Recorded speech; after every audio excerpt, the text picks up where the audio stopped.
Running allowance সহ কয়েকটি দাবিতে কর্মবিরতি পালন করছে রেলওয়ের রানিং স্টাফরা। এতে বন্ধ রয়েছে সারা দেশের রেল যোগাযোগ। কমলাপুর স্টেশন থেকে রাত 1:45টায় পঞ্চগড় এক্সপ্রেস ছেড়ে যাওয়ার পর আর কোনো ট্রেন যাত্রা করেনি।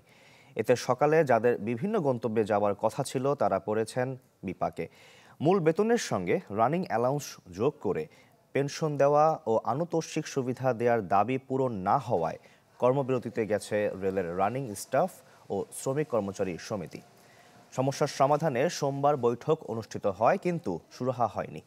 যদিও যাত্রী ভোগান্তি বিবেচনা করে কর্মবিরতি প্রত্যাহারের অনুরোধ করেছে মন্ত্রণালয়, কিন্তু আন্দোলনরত রেলকর্মীরা বলেছেন 4 বছর ধরে এসব দাবি উপেক্ষা করায় কর্মবিরতি ছাড়া আর কোনো উপায় নেই।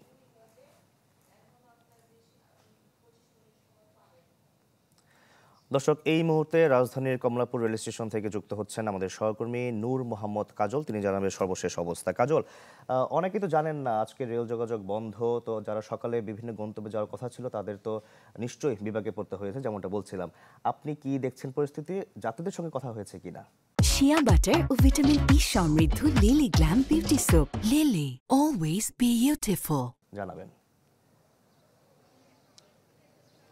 শাকিল, আমি এই মুহূর্তে রয়েছি কমলাপুর রেলওয়ে স্টেশনে। এখানে সকালের ট্রেন যেগুলো ছেড়ে যায় ঢাকা থেকে বিভিন্ন গন্তব্যে, সেগুলো কিন্তু ছেড়ে যায়নি। অর্থাৎ রেলওয়ের রানিং স্টাফ যারা দৈনিক 8 ঘন্টা হিসেব করে ডিউটির পর বাড়তি যে সময়টুকু তারা ডিউটি করেন, সেই হিসেবে যে অর্থ যোগ হওয়ার কথা রয়েছে সেই দাবি দেওয়া কিন্তু না মানায় তারা কর্মবিরতি পালন করছেন। আমি গত রাতে এসেছিলাম এখানটায়, এখান থেকে পঞ্চগড় এক্সপ্রেস ট্রেনটি রাত 1:45টার দিকে ছেড়ে যায়।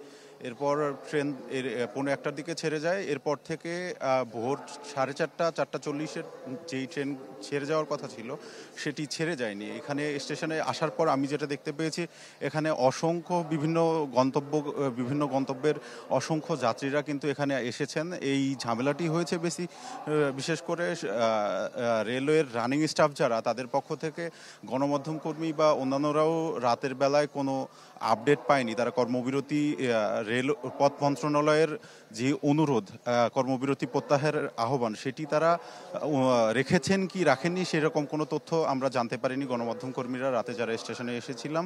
এর প্রেক্ষিতে যেটা হয়েছে, রাতের বেলাতে এই সিদ্ধান্ত কার্যকর হওয়াতে সকালবেলা অনেকেই জানে না যে এখানটায় অনেকেই জানে না যে ট্রেন চলাচল বন্ধ রয়েছে। এর ফলে কিন্তু যাত্রীরা এসে ভোগান্তিতে পড়েছেন।